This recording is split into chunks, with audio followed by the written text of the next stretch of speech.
Today's companion is Xavier, King of Darknight.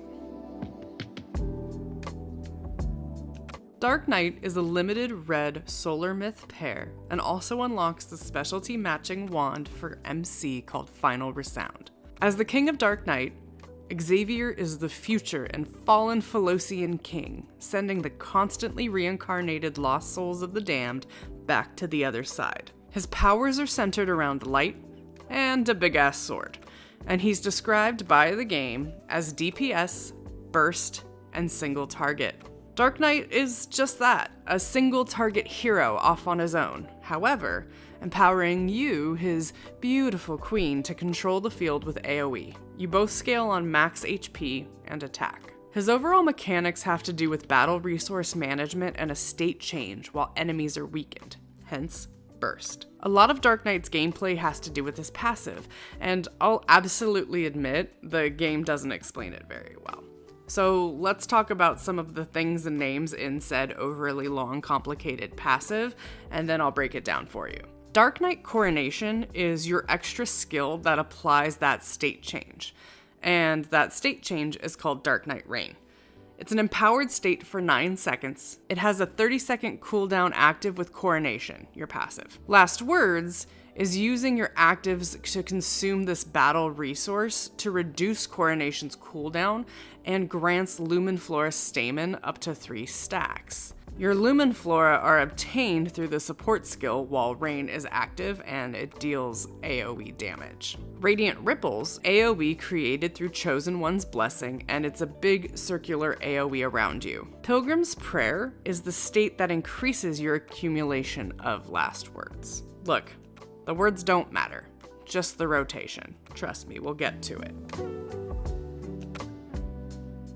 The matching weapon to Darknight is Final Resound, and the game describes it as DPS, AoE, and Empower. The basic attack scales on attack and percent of max HP. The weapon's passive is threefold. When hitting enemies with the active skill for the first time, it recovers 0.45 energy. While casting your active, you're unstoppable and damage is reduced by 10%. Additionally, during Darknight Reign, damage dealt is increased by 8%, and damage to weakened is increased also by 8%.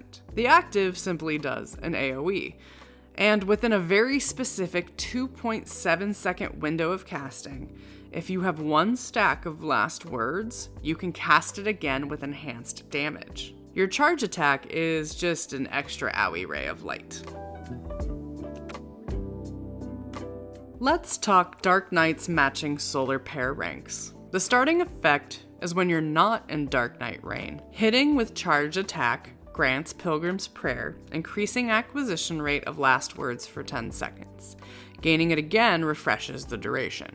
With rank 1, when you create ripples, the support skill cooldown is refreshed and ripples damage is increased by 40%. When not in Darknight Reign state, casting Resonance grants Pilgrim's Prayer. In Darknight Reign state, you're unstoppable. With rank 2, in Darknight Reign, you ignore 12.5% of the enemy's defense, and you helpfully restore HP equal to 2% of max HP per second. Finally, with R3, when you create ripples, Xavier also does as well. In Darknight Reign, each time ripples is used, Lumenflora damage increases by 6%, up to a max of 36%. As a note, the damage boost effect is cleared when Reign ends.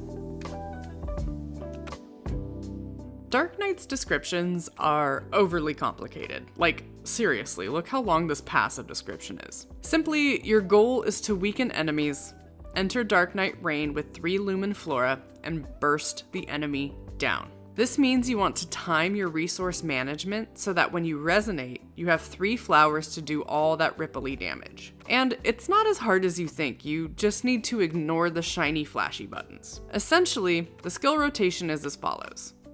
Resonate, then use your support skill. Basic attack until your bar is 2/3 full, and then activate your active skill. This will give you your first flower. Then use your active again. This will give you your second flower, and it will refresh your support skill. Now use your support skill again to refill the active one more time and use that active to get the third flower.